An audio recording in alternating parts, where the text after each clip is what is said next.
This week's latest Tesla news includes price cuts, recalls, and big changes that we need to talk about. So Tesla is going through some major changes right now, especially leading up to their big important earnings call tomorrow. And as of last night, Tesla just slashed the price of full self-driving. If you remember recently, they just reduced the price of the full self-driving subscription from $200 a month to $100 a month. And now they've just lowered the price of full self-driving one-time purchase from $12,000 to $8,000. And at its peak, full self-driving costs $15,000. And it's weird because it kind of goes against what Elon said 4 years ago in 2020 when he said FSD price will continue to rise as the software gets closer to full self-driving capability with regulatory approval. Well, seems to be the opposite. It's gotten way better, but now it's almost half the price of it as it was then. And it's only $2,000 if you already have enhanced autopilot. So that is a big deal. But what's interesting now is that enhanced autopilot is no longer available to buy. With the fact that FSD is getting cheaper and closer to the price of what EAP or enhanced autopilot was, I have a feeling EAP is gone. And based on what Elon was saying, does this mean we are further away from regulatory approval? Well, I will share my theory with you at the end of this video.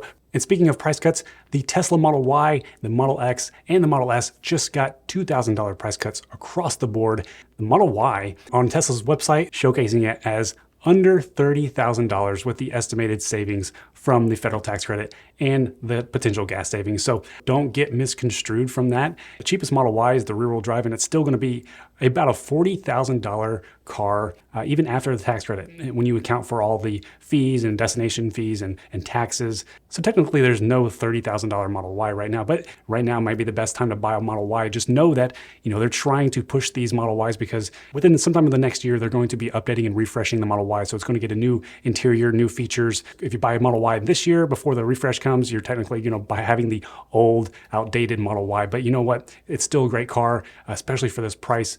And speaking of a new Model Y, there's been a rumor that I heard on Ryan McCaffrey's Tesla podcast about a new paint color coming into North America that they've had in Europe. It's Quicksilver. It looks great. Again, this is something that we kind of heard on the podcast. It hasn't been confirmed yet, but he was very confident from one of his Tesla sources that it is coming soon. Maybe with the new Model Y refresh, we'll see an option of the Quicksilver paint color. So that is kind of exciting. However, something that is not exciting is the ending of the referral program at the end of April, so in a few days. But Elon did say that a new program is being built and will come sometime in the future. So Tesla has done this in the past. They've ended the referral program, then they brought it back, then they ended it again, they brought it back. The good news is that your credits, if you have any earned credits, you'll be able to use those even after the referral program ends. In fact, I just redeemed some credits to get the Model Y roof rack. Let me know if you have any suggestions for a bike mount for the Model Y roof rack. Now, some other new things to look forward to in the near future are the 2024 Model 3 Performance is expected to come out any day now. A lot of the details just got leaked. This Model 3 is the most powerful Model 3 ever made with over 500 horsepower. And here are some of the latest highlighted features. First, the latest generation driving mode integrates adaptive suspension controls with a performance-optimized powertrain to deliver more response and better programming for heat management. All new ventilated sport seats with enhanced side and cushion bolsters hold you in place while ventilation keeps you cool. Forged performance wheels that are lightweight and in a staggered setup. The new lightweight carbon fiber decor and weave pattern is unique to the new Model 3 Performance. The only details we don't know about that yet are the final price and the range, but be on the lookout for the Model 3 Performance very soon, and hopefully that will be eligible for that full tax credit. Another thing to look forward to coming soon for not just Model 3 Performance people, but all Tesla owners, the new spring update. And here are some highlights from the upcoming spring release. Visual updates for Model 3 and Model Y with the AMD Ryzen chip. You're going to get immersive full-screen vehicle controls when parked, a newly designed media player with playback controls and quick access, expandable autopilot driving visualizations with a smaller map in the top right for trip guidance. And if you're a fan of audiobooks, Audible is now becoming a native streaming app in the Tesla, which is great. A hands-free trunk mode is coming to Model S and X 2021 and later, and the upgraded Model 3, so you can stand behind your trunk with your phone key and the trunk will open on its own, which is pretty cool.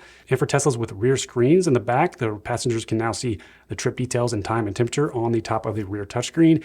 And the feature that I'm looking forward to most is the Sentry Mode preview. So if your car alarm gets triggered, and you'll get a notification on your phone. You can actually hold down on that notification and it will show that brief clip of that Sentry Mode recording, which is awesome. Now, according to a recent news article, all vehicles coming out these days are basically computers on wheels, especially Tesla.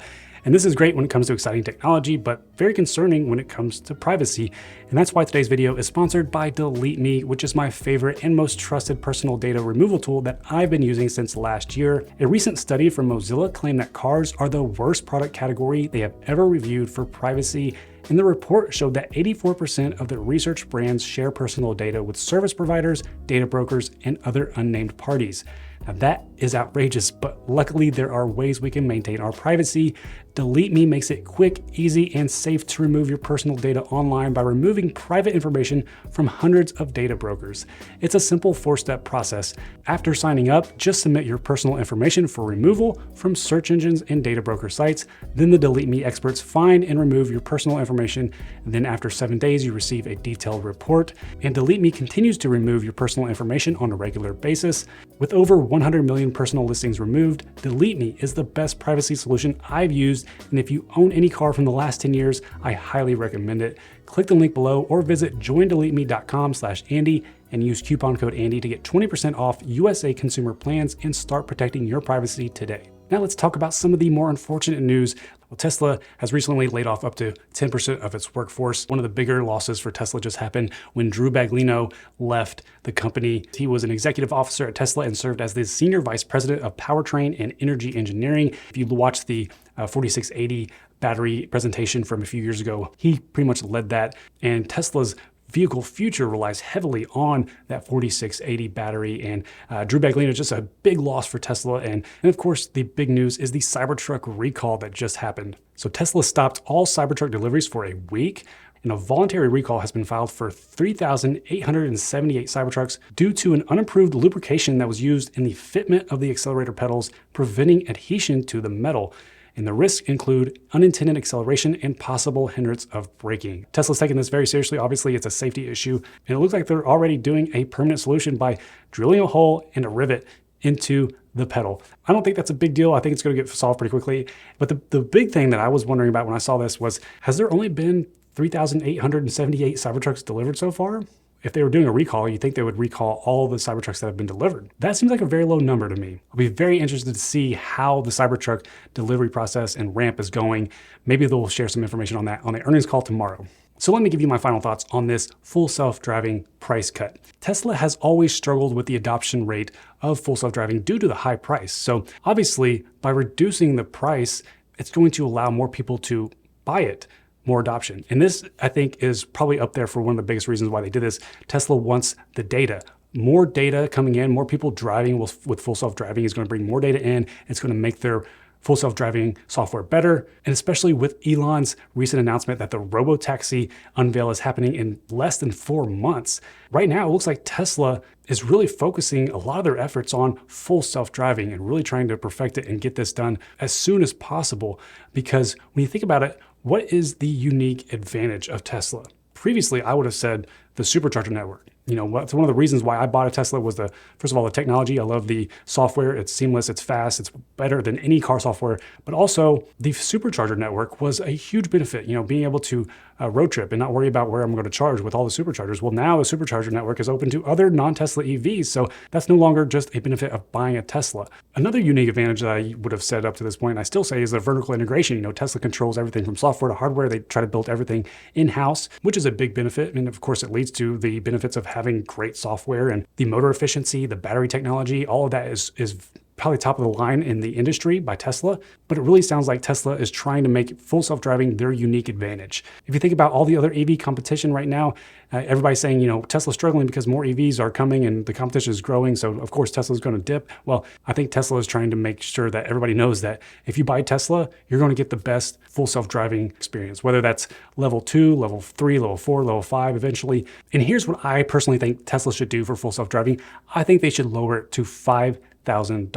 And I think they should do it at a certain date. And I think they should say, hey, anybody who buys full self-driving right now before this date will be able to lock it in to their Tesla account so that they can take it with them when they upgrade to a newer Tesla. That's the biggest complaint right now and the biggest problem in my opinion. And it's why I don't recommend buying full self-driving because you lose it with the car. And a lot of people don't keep their cars for very long, unfortunately. And obviously the best solution right now, if you're looking at full self-driving, just get the monthly subscription. You can cancel it at any time. It's $100 a month.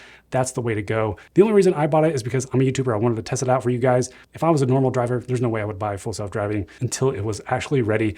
Level 5 for the robotaxi. But it's going to be interesting to see that robotaxi announcement because that is heavily dependent on how full self-driving progresses in the next few months. Thank you so much for watching. My name is Andy. I'll talk to you in the next one.